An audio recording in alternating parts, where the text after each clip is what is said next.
Subscribe कीजिए astro Gemini channel को और बेल का बटन ज़रूर दबाइए ताकि नए वीडियोस के नोटिफिकेशंस आपको जल्द से जल्द मिल पाए। नमस्कार दोस्तों, आज मैं फिर हाजिर हूँ एक नए वीडियो के साथ आपके अपने channel astro gemini the cosmic healer में। आज मैं बात करने वाला हूँ वृषभ लग्न वृषभ राशि वालों का जून का महीना कैसे जाने वाला है, यानी जून 2020 का महीना कैसे जाने वाला है। लग्न भाव में सूर्य और शुक्र विराजमान है, जो कि एक लग्नेश है और चतुर्थेश है। तो ये महीना काफी ज्यादा आपका सुख और शांति से भरा जा सकता है। स्पेशली सुखेश का लग्न भाव में रहना आपको थोड़ा सा रिलीफ देगा, स्पेशली आपके कामकाज की जगह पर जो कई महीनों से ठप पड़ा हुआ था उसमें थोड़ी सी गति आ सकती है। स्पेशली जो लोग वर्क फ्रॉम होम कर रहे हैं उनके लिए बेहद ही खुशखबरी है। बहुत सारा नया काम आपके पास आ सकता है, पैसे में वृद्धि हो सकती है, क्योंकि धन भाव में बुध और राहु विराजमान है। बुध यहाँ पर स्वगृह है, इस वजह से राहु के साथ युति बनाने की वजह से धन में वृद्धि होने की पूरी संभावना दिखाई दे रही है। और यहाँ पर राहु की स्थिति थोड़ा सा पहले से उनका जो अग्रेसिवनेस था वो कम हो रहा है और यहाँ पर बुध द्वारा अच्छे से उनको हैंडल करेंगे, जिस वजह से आपके धन में वृद्धि होने की संभावना पूर्ण दिखाई दे रही है। तीसरे भाव में कोई ग्रह नहीं है। तीसरे भाव के जो स्वामी है चंद्रमा, वो विराजमान है पंचम भाव में। तो यहाँ पर स्थिति जो है आपके कंट्रोल में रहेगी। आप जैसा सोचेंगे वैसा काम कर पाएंगे, क्योंकि पराक्रमेश जब भी दिमाग में या पंचम भाव में बैठे हो, बुद्धि में बैठे हो, तो ऐसी स्थिति में आप अपनी बुद्धि कौशल से अपने काम को पूरी तरह से सटीकता के साथ निभाएंगे, जिससे आपके बहुत सारे काम बनेंगे। चौथे भाव में कोई ग्रह नहीं है। चतुर्थेश सूर्य जो है वो लग्न भाव में है। तो जैसे कि मैंने कहा, सुख सुविधा में वृद्धि हो सकती है, कोई नया वाहन खरीद सकते हैं। हालांकि लॉकडाउन की स्थिति बाहर है, तो अगर बाय चांस कोई दुकानें खुले, कोई स्थिति ऐसी बने, स्पेशली कोई शोरूम खुले, तो आप पैसे देकर वो खरीद सकते हैं, अगर आपके पास पैसे हैं तो। अगर आपके पास पैसे नहीं है तो इन सब चीजों में फिजूल खर्च बिल्कुल ना करें। पंचम भाव में चंद्रमा विराजमान है। तृतीयेश होकर पंचम भाव में विराजमान होना व्यक्ति के बुद्धि कौशल को बढ़ाता है, साथ ही साथ थोड़ा सा चतुर भी बनाता है। तो इस वजह से निपटाएंगे बहुत सारे काम जो पेंडिंग पड़े हुए थे, और उस वजह से आपके पैसों में वृद्धि होने की संभावना दिखाई दे रही है। छठे भाव में कोई ग्रह नहीं है। षष्ठेश शुक्र जो है वो विराजमान है लग्न भाव में। तो ऐसी स्थिति में थोड़े से विरोधियों का सामना करना पड़ सकता है, क्योंकि शुक्र लग्नेश है। इस वजह से वहां पर उतनी ज्यादा विपरीत स्थिति आपको नहीं दिखेगी, लेकिन फिर भी अपने विरोधियों को सामने रखिए। अपने काम में पूरी तरह से फोकस रहिए और अपने काम को सटीकता से कीजिए।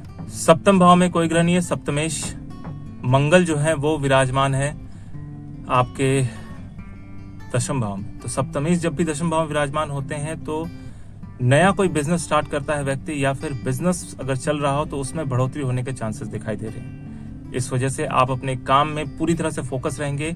स्पेशली आपके लाइफ पार्टनर का साथ आपको मिल सकता है। अष्टम भाव में कोई ग्रह नहीं है। अष्टमेश गुरु जो है वो विराजमान है नवम भाव में, जो कि वक्री होकर वापस अष्टम भाव में आने वाले हैं। इस वजह से सावधानी बरतना बहुत ज्यादा जरूरी है। स्पेशली अपनी तबीयत का ख्याल रखिए, और अगर कोई बड़ा इन्वेस्टमेंट करने जा रहे हैं तो उसमें थोड़ा सा सोच समझ के इन्वेस्टमेंट कीजिए। नवम भाव में गुरु और शनि विराजमान है, जो कि वक्री होने के बाद अपना स्थान परिवर्तन करेंगे। तो यहाँ पर इफेक्ट आपको ये आएगा कि वापस कंडीशंस थोड़े से, मतलब जो बाहर के कंडीशन है, यानी जो बाहर पेंडेमिक चल रहा है, जो महामारी चल रही है, उसमें आपको सावधानी बरतना जरूरी है, क्योंकि उस टाइम पे शायद इस महामारी का पारा थोड़ा सा और बढ़े और वो इफेक्ट आपको थोड़ा सा नुकसान दे सकता है। इसलिए अपनी तबीयत का ख्याल रखिए, और बाहर जब भी जाएं, जितने भी निर्देश बताए गए हैं, मास्क पहनिए, सैनिटाइजर यूज कीजिए और अपने आप को अलर्ट रखिए। दशम भाव में मंगल विराजमान है, जो कि सप्तमेश होकर और साथ में द्वादशेश होकर विराजमान है। तो इस वजह से कामकाज की जगह पर इम्प्रूवमेंट हो सकता है, या फिर ऐसा हो सकता है कि आप कोई नया बिजनेस स्टार्ट करें, वहां पर इन्वेस्टमेंट करें, और वो इन्वेस्टमेंट आगे जाकर आपको बहुत मोटा इनकम दे सकता है। इस वजह से इनकम में अगर बढ़ोतरी करना है तो रिस्क लेना बहुत जरूरी है। हालांकि बाहर की जो महामारी है, तो वहां पर ऐसे इश्यूज आ सकते हैं, न्यू अपॉर्चुनिटीज आ सकते हैं, जिसका आप लाभ उठा सकते हैं। क्योंकि देखिए, कोई भी चीज जब व्यापक मात्रा में होती है, कंडीशन व्यापक मात्रा में अप्लाई होती है, तो वहां पर हमेशा कुछ ना कुछ बिजनेस अपॉर्चुनिटी बनता है। तो उस बिजनेस अपॉर्चुनिटी को देखने का काम आपका है। अगर आपने कोई नया बिजनेस अपॉर्चुनिटी सोच रखा है या आइडिया आया है, तो उसके ऊपर तुरंत ही इम्प्लीमेंट कीजिए। एकादश भाव में कोई ग्रह नहीं है। एकादशेश गुरु जो है वो विराजमान है नवम भाव में, तो यहाँ पर इनकम में थोड़ी सी बढ़ोतरी हो सकती है, लेकिन वक्र अवस्था में होने के कारण खर्चे ज्यादा बढ़े रहेंगे। इनकम बहुत ज्यादा हाई फ्लो में नहीं जाएगा, कुछ स्मूथ रहेगा, एक लेवल में रहेगा, स्टैटिक जिसको कह सकते हैं आप, वैसे एक लेवल में रह सकता है।